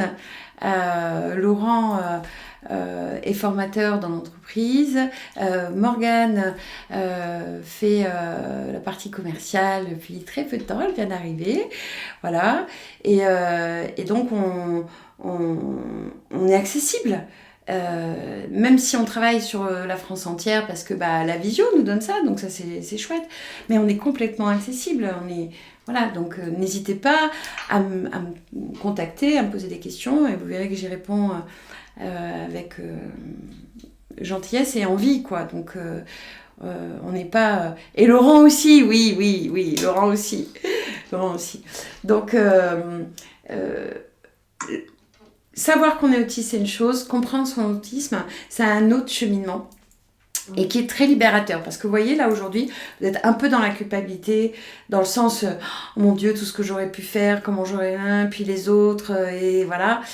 Parce que effectivement, on commence à faire ce qu'on a toujours fait, c'est-à-dire aller revoir les scènes d'avant et projeter sur... voilà. Et il y a une autre manière de vivre, et c'est justement ça qu'on apprend, nous, dans l'organisme de formation, avec la méthode, pour savoir mieux établir le lien relationnel. Voilà. Donc, il y a possibilité de vivre autrement que dans ce stress permanent. Je ne vais pas enlever l'autisme. Autiste on est, autisme, on va rester. Vous voyez, cet après-midi, j'avais ce coup de mou. Je sursaute toujours dans ma cuisine. J'ai toujours besoin de me mettre dans ma bulle dès qu'il y en a trop. Donc, c'est pas ça. Mais c'est une manière de mieux se comprendre, de mieux comprendre les autres, de mieux expliciter, de moins subir, en fait, de pouvoir avoir les bons indicateurs pour pouvoir vivre en harmonie avec nous-mêmes et avec les autres, tout simplement, quoi. On ne demande pas plus, en fait. Hein. Voilà. Donc c'est possible. Mais il faut avoir l'envie d'accueillir cette nouvelle manière de voir les choses, d'entendre, d'être capable aussi de se dire... ouais, là c'est vrai, je comprends pas. Voilà, de ne pas rester figé sur certains points de vue, de comprendre que certaines logiques se sont construites alors qu'elles sont pas bonnes, où on a fait beaucoup de... Nous c'est blanc ou c'est noir. Hein. Tu m'aimes ou tu m'aimes pas ça fait du bien ou ça fait mal. On est toujours sur oui ou non. C'est oui ou non. Hein, combien de fois j'ai pu le dire aux autres? C'est oui ou c'est non? Alors, c'est quoi ta réponse? Et non, c'est pas toujours comme ça. Voilà. Merci Claire pour ce petit témoignage. Alors, qui d'autre? Daniel, que je ne connais pas. Oui, bonjour. Bonjour Daniel. Bonjour. Bonjour Sonia, merci beaucoup pour ton témoignage. Extrêmement juste, fin, dans lequel je me reconnais comme beaucoup d'autres personnes ici. Donc merci, c'est très important de témoigner. J'en reviens sur la question pour rebondir juste sur ce que tu viens de dire, sur la question de l'injonction contradictoire, parce qu'il me semble qu'on est en permanence sur un fil en équilibre. Vous faites des injonctions contradictoires, par exemple, j'aime les gens, mais la difficulté pour être dans un groupe, pour aimer, mon regard va vers... Eh ben, tu vois, je vais te répondre Daniel, je vais te répondre en 3 secondes là sur ça, tu vois. Parce que toi, c'est figé, c'est j'aime les gens ou je les aime pas. Alors qu'en fait, ce que tu ne reprends pas, c'est est-ce que c'est le bon moment? Est-ce que c'est le bon moment? Est-ce que en ce moment-là, ces gens-là, je peux les aimer? Parce qu'il y a des gens, il y a des moments où c'est le moment de les aimer, il y a des moments où non, c'est le moment de leur dire que je suis pas d'accord avec eux. Est-ce que ça remet en cause l'amour que j'ai pour eux? Ça, c'est encore autre chose. Et donc, tu vois, nous, on va figer les gens.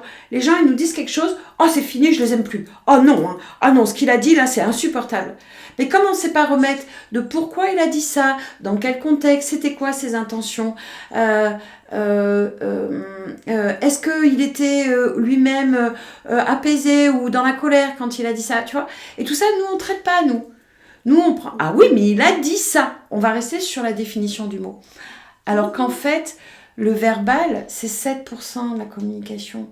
Le sens des mots va changer, la valeur qu'on va mettre sur un mot va changer à chaque contexte. Et en fait, chaque situation est différente. C'est jamais pareil. Quand je rencontre quelqu'un, et un amoureux, et que je me dis déjà, j'ai peur qu'il me quitte, parce que l'autre m'a quitté, on est en train de reproduire ce qui s'est passé avant sur la situation. Mais non! Il faut vivre la situation, se mettre en connexion, établir le lien, et on va voir que ça va évoluer. Rien n'est figé. Or, nous, on part déjà du principe que j'ai connu ça, ça va se reproduire comme ça. C'est pas la même personne, c'est pas le même contexte, c'est pas la même histoire, c'est pas le même moment, t'as vieilli, t'as appris des choses, machin. Ce n'est jamais... Ceux qui me connaissent, je leur dis, le bonjour du matin n'est jamais le même bonjour. Moi, ça fait 8 ans que je suis avec mon compagnon. Le bonjour du matin n'est jamais le même bonjour. Il y a 3 jours, c'était quand, je sais plus, je crois que c'est samedi, le bonjour du matin, il n'était pas bon. Il n'était pas bon. Je m'étais réveillée avec les moustiques, enfin, il y avait plein de trucs qui n'allaient pas. Donc, quand on est rentré en confrontation, lui, il était sorti, il avait laissé la moustiquaire ouverte. Je lui ai pas dit bonjour, j'ai dit « Faut fermer la moustiquaire !» Ben oui, pourquoi? Parce que je venais de me faire agresser par les moustiques, je m'étais pas réveillée, la machine à café elle marchait pas, enfin, il y avait rien qui allait. Donc le pauvre, voilà. Et on en a reparlé. Et il me dit, mais je te connais.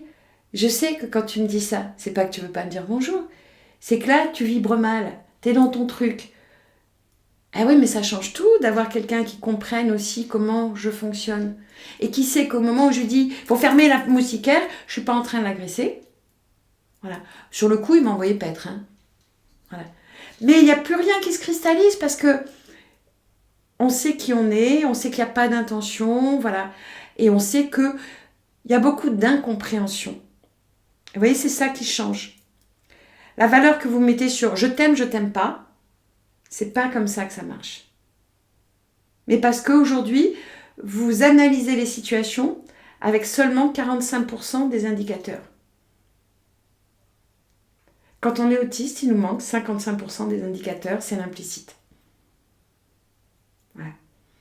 Si on les apprend, et c'est ça qui est dommage, c'est qu'on devrait nous repérer tout petit pour qu'on les apprenne tout petit, et du coup, ça serait vachement plus facile. Donc Daniel, c'est quand vous voulez, On prend contact et puis on voit ensemble. Est-ce que vous avez une autre question? Parce que je vous ai un peu coupé. Est-ce que j'ai répondu à votre Non, non, question? non, non. Ah oui, oui, oui, c'était absolument parfait de répondre comme ça. Et... Oui, merci beaucoup. Merci beaucoup, Sonia. Oui. Nous allons cultiver, je vais cultiver ces 55% dès le bonjour de demain matin. Voilà, mais n'hésitez pas à prendre contact avec moi et qu'on vous les explique ces 55% et que voilà, on fait des formations là-dessus. Et quand je dis formation, on parle bien de formation. C'est-à-dire qu'on n'est pas sur l'accompagnement thérapeutique. On est sur, on va vous donner des choses. Ça marche comment? La communication relationnelle, c'est valable pour tout le monde.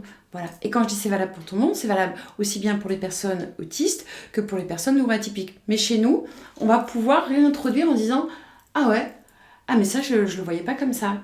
Voilà. Et du coup, d'un seul coup, paf, maintenant que je sais, bah je le fais correctement. Comme je dis, en fait, découvrir son autisme, je mets le parallèle entre la voiture électrique et la voiture thermique. C'est-à-dire que je conduis depuis des années en pensant que j'ai une voiture thermique, en essayant de passer les vitesses, alors que je suis au volant d'une électrique. Et qu'il n'y a pas de vitesse à passer, il y a juste à mettre les pieds sur les bonnes... voilà. Si ça vous parle, hein, on n'a pas notre bon mode d'emploi. Donc du coup, on fait avec ce qu'on a. Et c'est pour ça que c'est bien d'apprendre, parce que du coup, ça enlève toutes les culpabilités, Claire. Le fait de savoir, on se dit, mais je ne savais pas. Je pouvais pas le faire. Parce que moi, au début, quand j'ai compris la maltraitance, tout ça que j'ai pu faire avec mes enfants sans le vouloir, je me suis dit, mon Dieu, mais quelle mère horrible. Et puis après, je me suis pardonnée. Je me suis dit, non, mais il n'y a personne qui m'a aidée dans mon handicap. Il n'y a personne qui m'a dit, Sonia, là, t'assures pas une cacahuète. Voilà. Et c'est pas faute de pas avoir été demander de l'aide auprès de psychologues, de psychiatres, j'en ai vu, hein, toute ma vie. Est-ce que vous avez d'autres questions? Oui, Edwige. Juste pour rebondir sur la question du véhicule, avec la double spécificité, on ne serait pas plutôt sur un véhicule hybride entre moteur thermique et moteur électrique? Alors, peut-être pas fonctionner ensemble. Moi, j'ai envie de dire, on serait plutôt une Ferrari électrique. C'est-à-dire qu'avec beaucoup de puissance sur le capot. Moi, je faisais aussi ce truc de dire, ce parallèle avec le HPI, de dire, finalement, on a un moteur très, très puissant. Et quand on ne sait pas s'en servir correctement, eh bien, comme une voiture, si vous accélérez trop fort, vous faites tête à queue sur les voitures de course. Vous retournez. Ben, c'est exactement ce qui nous arrive. C'est-à-dire que, comme on ne sait pas doser, si on freine trop fort ou si on accélère trop fort, de toute façon, on va dans le décor. On n'a pas le choix. Et alors, c'est ça le plus incroyable, c'est que quand vous voyez les parcours que vous avez faits les uns et les autres, au niveau scolaire, au niveau études, au niveau de la famille, enfin, la résilience, elle est là, quoi. C'est une résilience de fou. Pour ça qu'il faut vous aimer, il faut vous mettre beaucoup de valeur. Mais aimez-vous, quoi, embrassez-vous tous les matins. Vous êtes des belles personnes, quoi. Et je dis pas ça pour vous cirer les chaussures, quoi. On est naïf, on est généreux, on est...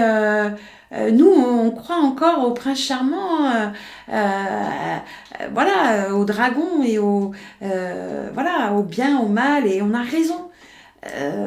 On a raison.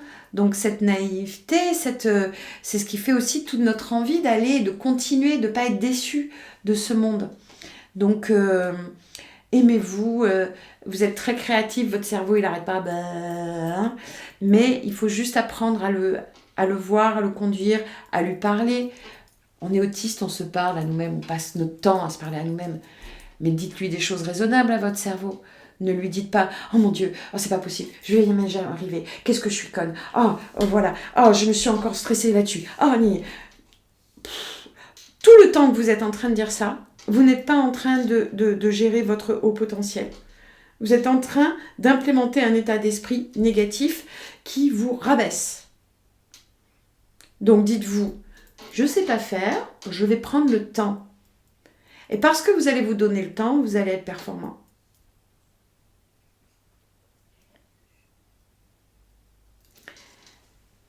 Alors, dans les gens que je connais pas. Laurence, est-ce que je Sybille. peux rebondir Oui, sur, Lucie. Oui. Oui, j'ai une question. Justement, en reprenant ton exemple du moustique de l'autre matin, qu'est-ce que tu t'es dit, qu'est-ce que tu as dit à ton cerveau à ce moment-là?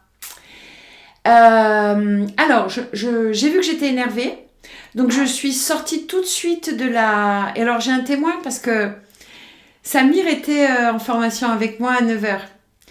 Et donc, je savais que je rentrais en formation. Voilà. Et donc, je me suis dit, bon, c'est pas le moment. Donc, c'est la première chose que je me suis dit.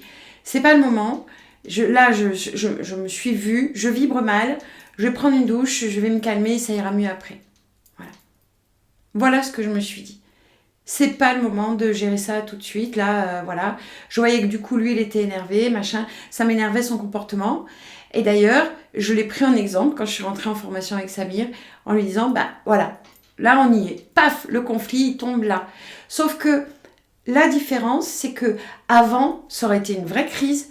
Je serais partie en colère, j'aurais été sous la douche, j'aurais continué à dire il est con, comment il me parle, il me manque de respect. Enfin, de toute façon, si j'avais continué d'être comme j'étais avant, ça ferait pas 8 ans que je serais avec Laurent. Ça ferait déjà 4 ans qu'on serait séparés. Ça aurait pas été possible. Parce que je mettais des mauvaises intentions, parce que je mettais de la valeur là où il fallait pas, parce que j'aurais dit ouais, il me voit pas, machin, nini, nana, enfin voilà, j'aurais enflé le truc. Alors que là, j'ai vu le truc, je fais bon, il va falloir vraiment que je me reprenne là. Je pars dans la salle de bain, je me vois sous la douche, en train de me dire allez, tu vas rentrer en formation, allez, t'appliques la méthode, calme, machin, voilà. Je suis arrivée en formation, Samir, j'étais détendue. Ah oui, vous m'aviez expliqué, vous m'aviez raconté ça comme une anecdote, mais ça allait, oui. Voilà. Confirme. Et je me suis servi de l'expérience pour dire, bah voilà, vous voyez ce qui vient de se passer. Pourquoi ? Parce que j'ai pas pris en compte, parce que j'étais énervée, parce que trop de choses dès le réveil, que j'ai pas eu le temps de... voilà, moi je sais que j'ai besoin, dans mes rituels, d'avoir 1 heure sans que personne me parle. Voilà. Et là... moi j'étais comme ça, et lui il était comme ça, parce que comme j'avais mal dormi, il n'aime pas quand je dors pas à côté de lui, vous voyez, il y a plein de choses qui s'étaient passées. Donc réintroduire, reprendre tout ce qui s'était passé. Repositionner le cadre de référence, Lucie. Moi, dès que je me vois partir, je me dis, c'est pas le moment. Hop, je m'extirpe de la situation. Voilà. Je sais que c'est pas le moment pour moi. Je sais pas pour l'autre encore. Mais moi, je sais qu'il faut que je revienne, que je me calme, que je mette de la distance, que j'applique la méthode, que je prenne du temps pour moi. Voilà. Et ensuite, je vais pouvoir me mettre dans l'ordre. Qu'est-ce qui vient de se passer ? Pourquoi ? D'accord, ok. Lui, il n'a pas bien dormi parce que j'étais pas avec lui, qu'il n'aime pas quand je dors pas avec lui. Et moi, j'ai pas bien dormi parce que les moustiques, le chat qui est venu me réveiller, je fais tomber le fer à repasser. Enfin bon...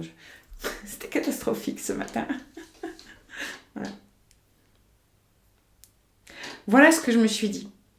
Et tu vois, ça c'est implémenté parce qu'à force, en fait, c'est ça qui est génial, c'est que quand on est autiste, nous on apprend et une fois qu'on nous a montré, on sait faire. Voilà. Et donc, la méthode, moi, voilà, c'est tout de suite, paf. Ok, je cherche pas à savoir quoi ou qu'est-ce, paf, je repose tout de suite la méthode. Les 5 questions, paf, comment ça marche, bah.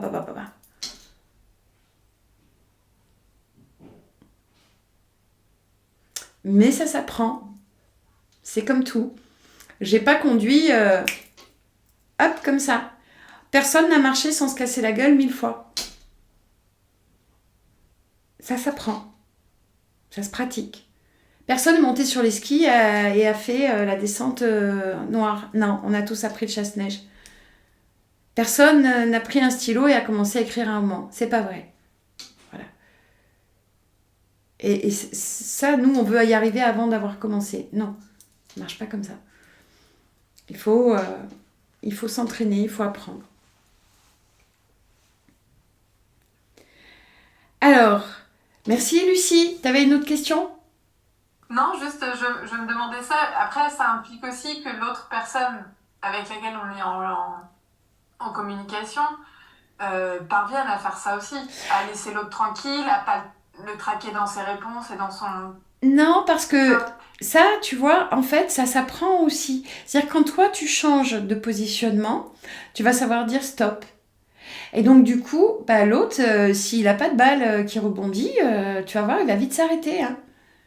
Et ensuite, eh ben, on en arrive à un moment, est-ce qu'on est bien dans la bonne relation ou pas? Parce qu'il y a des gens bah, avec qui il ne faut pas continuer d'avoir des relations.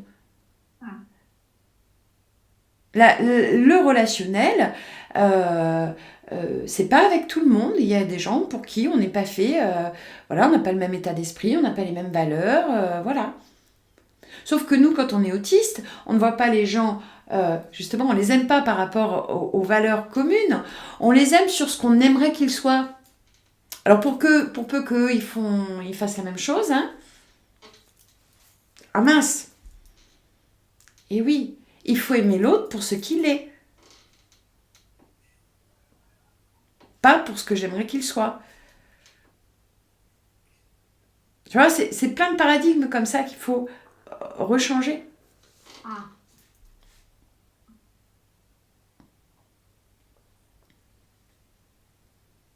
Merci Lucie. Alors, qui je ne connais pas, qui je n'ai pas vu. Je disais Laurent, Sibylle, qui se cache. C'est la première fois que vous venez. Ouais. Ça va, Sibylle? C'est un sujet un peu sensible. Alors, il n'y a pas d'obligation de me parler, Sibylle. Hein. Demain, j'ai une présentation devant une vingtaine de personnes.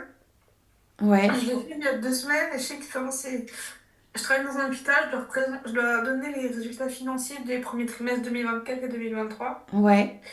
Et je sais qu'à ma fois, il y a des mots, j'ai bugué dessus 3-4 fois avant de réussir à les dire. Ouais. Et j'ai peur que ça fasse pareil demain. Alors, je vais te donner des petits conseils.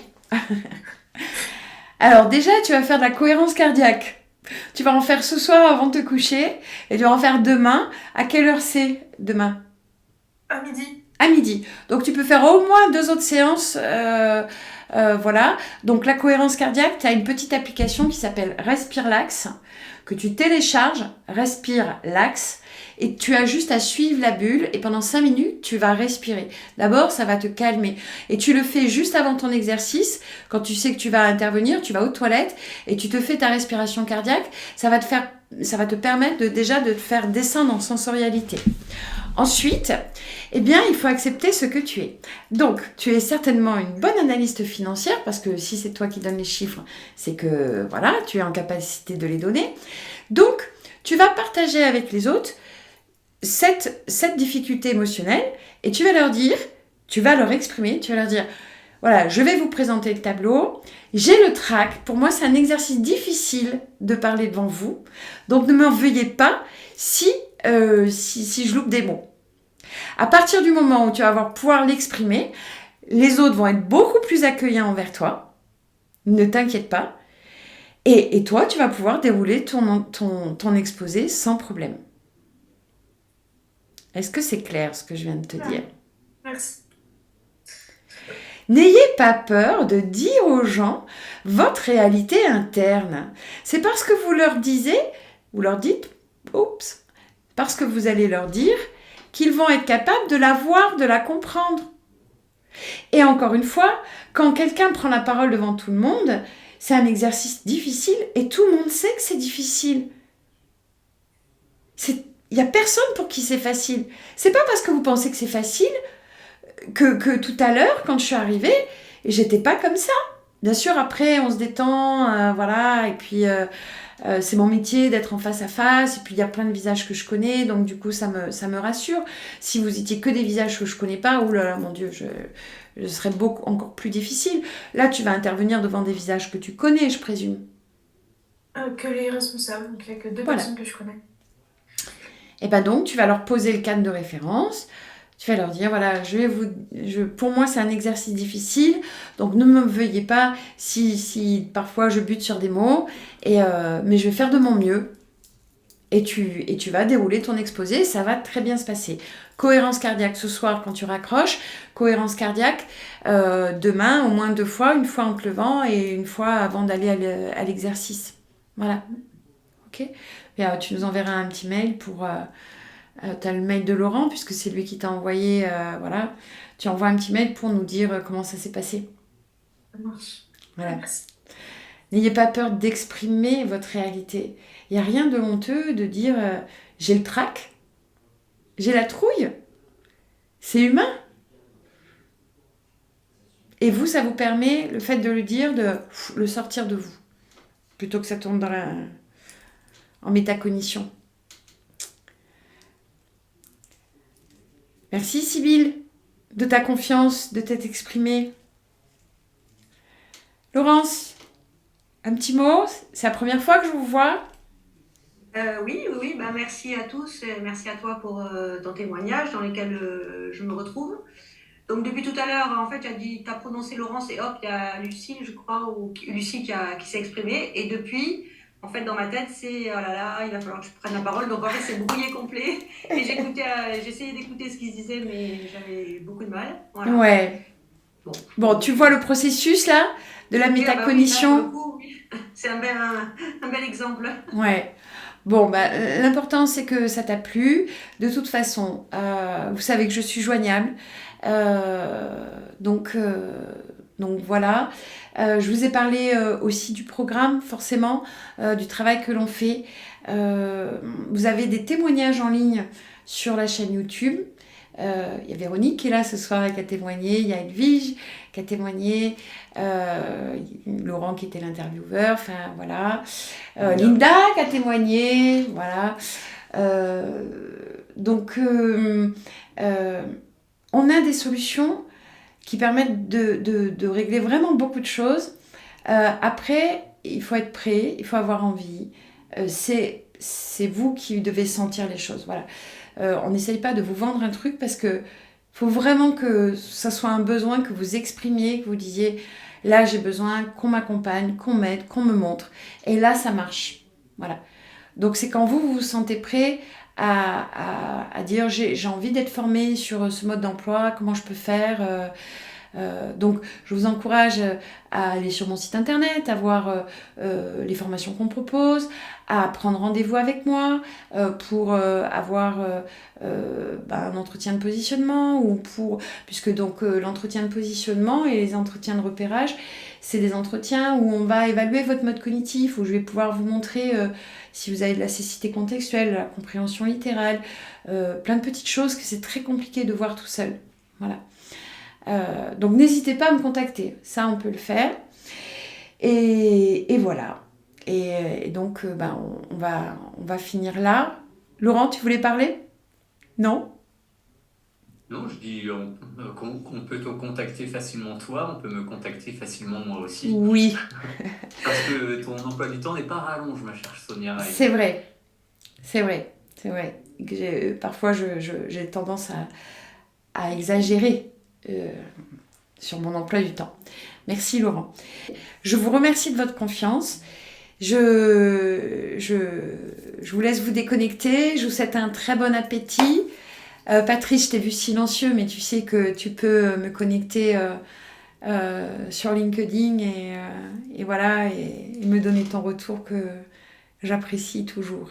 Voilà. Morgane, à demain. Laurent, à demain. Et tous les autres, très belle semaine à vous. Bonne continuation et merci de m'encourager par votre présence. Voilà. Au revoir Béatrice, au revoir Ingrid, à très bientôt. Merci beaucoup, merci tout le monde. Au revoir à tous. Au revoir. Je vous laisse vous déconnecter. Merci, au revoir. Au revoir.